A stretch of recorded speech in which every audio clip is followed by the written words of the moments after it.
الصلاة وآتوا الزكاة واركعوا مع الراكعين صدق الله مولانا العظيم. وقال رسول الله صلى الله عليه وسلم بني الإسلام على خمس شهادة أن لا إله إلا الله وأن محمدا عبده ورسوله وإقام الصلاة وإيتاء الزكاة والحج وصوم رمضان. وقال رسول الله صلى الله عليه وسلم من أتاه الله ماله ولم يؤت زكاته مسل له ماله يوم القيامة شجاعا أقرب له زبيبتان تطوقه يوم القيامة ثم يأخذ بذمتيه ثم يقول أنا مالك أنا كنزك ثم كلا ولا يحسبن الذين يبخلون أو كما قال عليه الصلاة والسلام.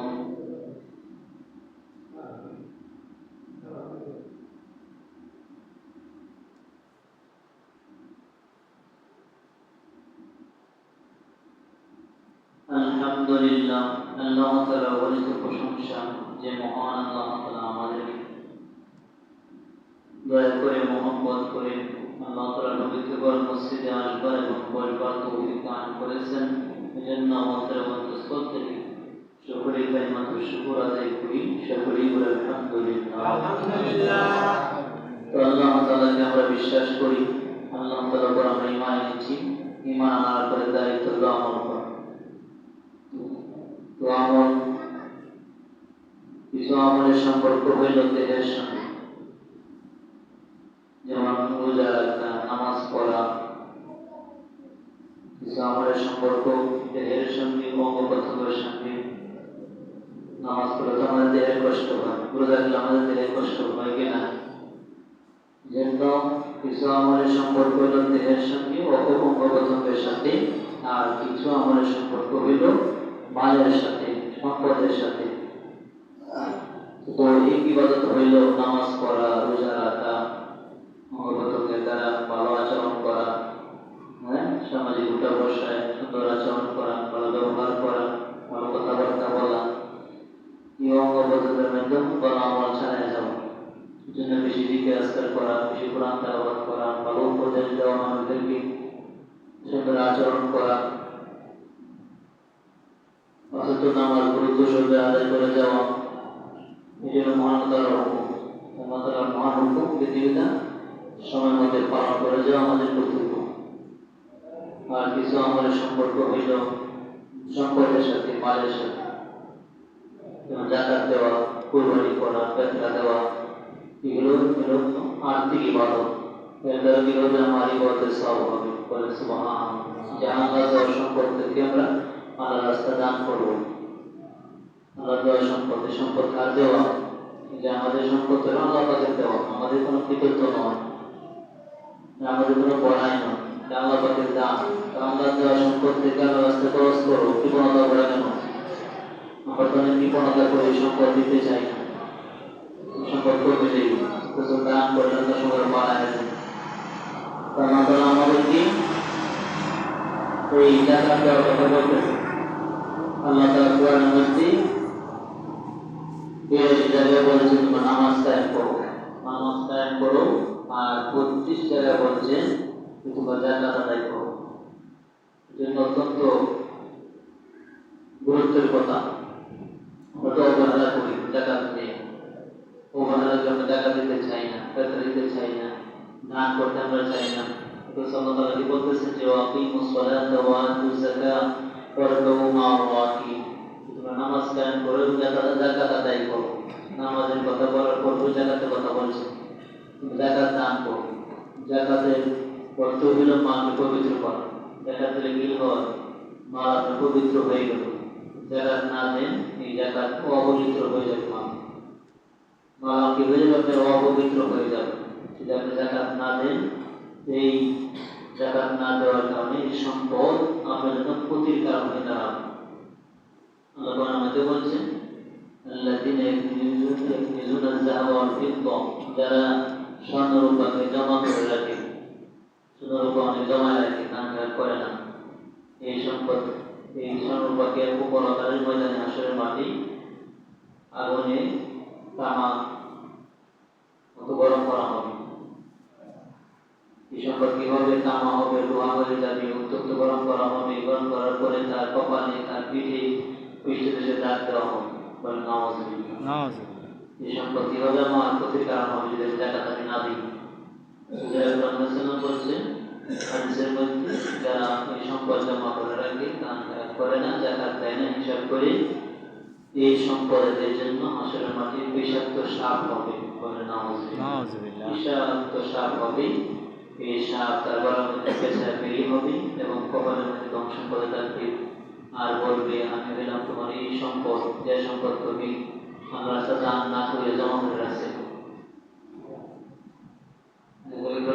আমার ক্ষতির কারণে দাঁড়াবে। এই জন্য সম্পদ জমা রাখি, দান করি না, হিসাব করি না।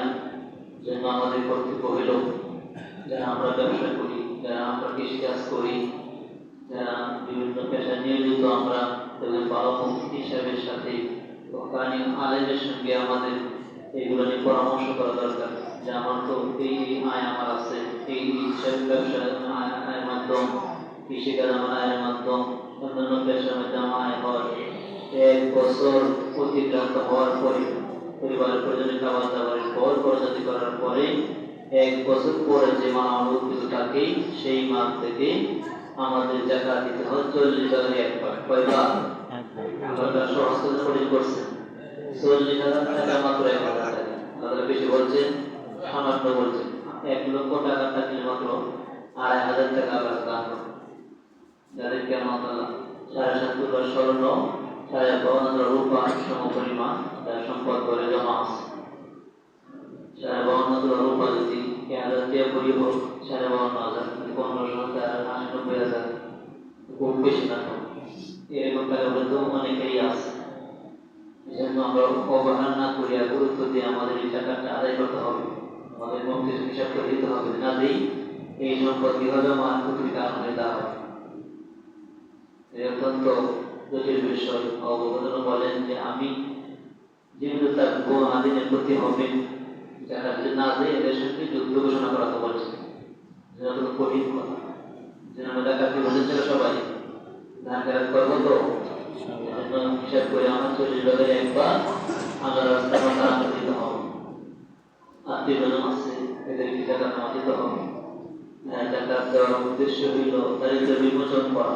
আমাদের আশেপাশে যারা অসহায় আছেন, দরিদ্র আছেন, এদেরকে সহযোগিতা করা। তো আমরা যারা জাকাত দিই, অনেকে মনে করি এখানে আমার দায়িত্ব, আমার দান, প্রধানতা। আসলে জাকাত দেওয়ার দান নয়, এটা হল আপনার উপর যে দায়িত্ব ছিল, এই দায়িত্ব থেকে নিষ্কৃতি পাওয়া। এই নিষ্কৃতি পাওয়ার মাধ্যম হইল, পন্থা হইল, যেটাকে জাকাত আপনি দিবেন তারপরে গিয়ে পৌঁছে দিয়ে আসতে হবে, তারপরে দিয়ে আসতে হবে করতে। আমরা করে কি করে দিই না, আমরা সহিং করি, মানুষের জমায়েত করি, দেওয়া শুরু করি, অল্প টাকা কাপড় আমরা দিই, এক দই শেষ, একবার ফিঙ্গার প্রিন্ট যায়। এটা আসল মাংস উদ্দেশ্য হইল, এটা আমার নাম প্রকাশের জন্য হইল, ব্যক্তিত্ব প্রকাশের জন্য এরকম করে।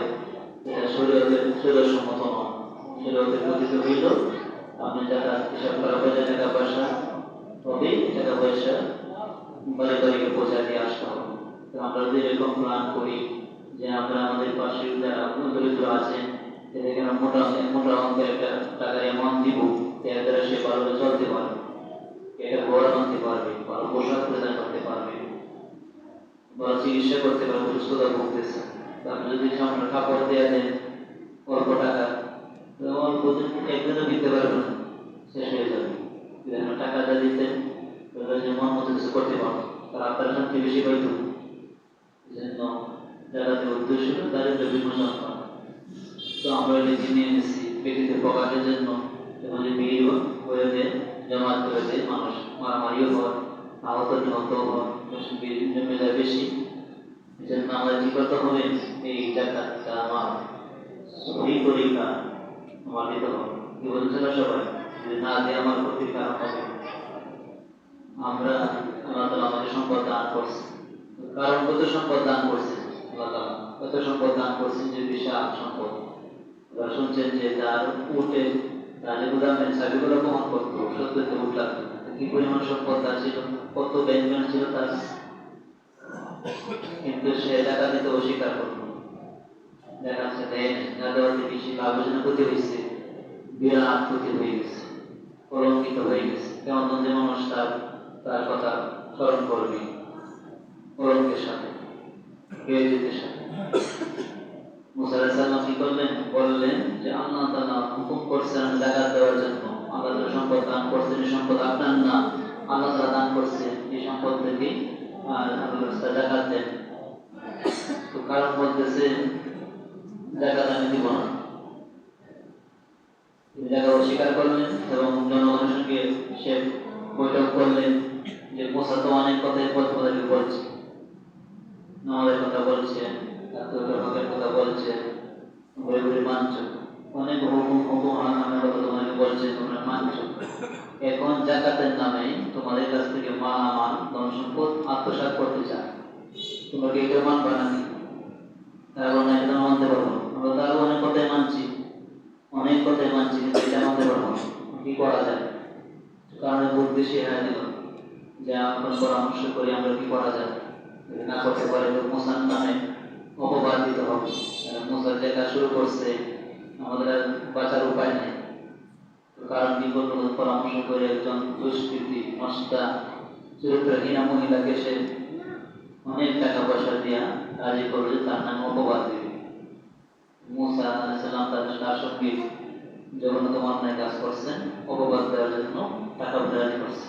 রাজি করার পরে এই কারণ মুসা বললেন যে মুসা, তোমার আল্লাহ যে হুকুম হাকাম তোমাকে দিচ্ছেন এগুলো বনি ইসরাইল সকলকে জমা করে তুমি এগুলো জানায় দাও। মুসা বলতেছেন কথাগুলো ঠিকই ভালো কথা বলছি, আল্লাহ তাআলা আমাদের যে হুকুম করছেন, যে বিধান দিচ্ছেন, এগুলো তো সবাইকে আমার জানাতে হবে। সবাইকে এর সঙ্গে জড়াইয়া ওয়াজ মাহফিলের মতো জানায় যে সবাই জানে ফেললো, কিন্তু কারণের উদ্দেশ্য তো এটা না, মতলব তো আরেকটা, বিপদে তো ভালো কিন্তু ভিতরে তো আরেকটা। মুসা আলাইহিস সালাম কি করে বদনাম সারানো যায়, ক্ষতিগ্রস্ত করা যায়, এই প্ল্যান। আল্লাহ তাআলা যে ইজ্জত দান করে দুনিয়ার কেউ ইজ্জত করতে পারে না। জন্য আল্লাহর উপর আমাদের ভরসা রাখতে হবে।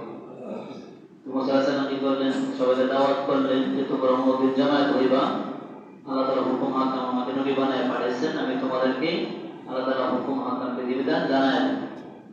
এরপরে ঈদের তারিখ অনুযায়ী সকল জামায়াত হলো। জামায়াত হওয়ার পরে এই মুসা আলাইহিস সালাম দাওয়াত দিলেন, আল্লাহ তাআলা হুকুম হাকাম জানাইলেন, বললেন যে আল্লাহ তাআলা আমাকে নবী বানায় পাঠিয়েছেন, এই আল্লাহ তাআলা আছেন, তোমরা সকলে এক আল্লাহর ইবাদত বন্দেগী করো, আল্লাহর সঙ্গে কাউকে শরীক করো না, কাউকে অংশীদার বানায় না, আত্মীয়তার সম্পর্ক বজায় রাখো, আত্মীয়জনদের সঙ্গে সুসম্পর্ক বজায় রাখো। আর যদি কেউ ব্যভিচার করে তাহলে পাথর মেরে হত্যা করতে হবে। এর মধ্যে তাদের কিছু সংখ্যক লোকেরা বললো, যদি এই আইনকে আমাদের জন্য না আপনার জন্য, যদি আমরা মধ্যে কেউ ব্যভিচার করে, এই যেমন অন্যায় কাজ করে পাথর মেরে হত্যা করতে হবে। যদি আপনারা করেন, আপনি নিজে যদি করেন, মুসা আলাইহিস সালাম বলেন আমি নিজেও যদি ব্যভিচারে লিপ্ত হয়ে যাই, ব্যভিচার করি, তাহলে আমাকে এই পাথর মেরে হত্যা করতে হবে। এই মুহূর্তে তারা বললো আপনি তো ব্যভিচার করছেন, বলে নাউযুবিল্লাহ, নবীর সঙ্গে অপবাদ দেওয়া শুরু করছে। বলেন যে সাক্ষীও আছে, প্রমাণ আছে, যার সঙ্গে এই অন্যায় কাজ করছেন সেও আছে। তাকে আনলে মুসা আলাইহিস সালাম তো করে হতভম্ব হয়ে গেলেন, আশ্চর্য হয়ে গেলেন, কয়েককে আমার নাম অপবাদ। তো তাদের মহিলাকে বললেন আল্লাহ কসম দেয় বলো তো। মহিলা বললেন কসম বললেন আসলে তো আপনার মতো ভালো মানুষ পৃথিবীতে নাই। বলেন সুবহানাল্লাহ। জবান যেমন কথা বলে তার নিয়ন্ত্রণে চলে, ইচ্ছা করলে বলতে পারবেন না, কথা ভুলে গেছে। বলে তারা অনেক টাকা পয়সা দিয়ে আমাকে রাজি করছে আপনার নামে অপবাদ দেওয়ার জন্য, কাজে আপনি তো ওই অন্যায় আপনি করেন নাই। মুসা আলাইহিস সালামের কথা শুনে তিনি কান্না শুরু করলেন, সেজদায় পড়ে গেলেন।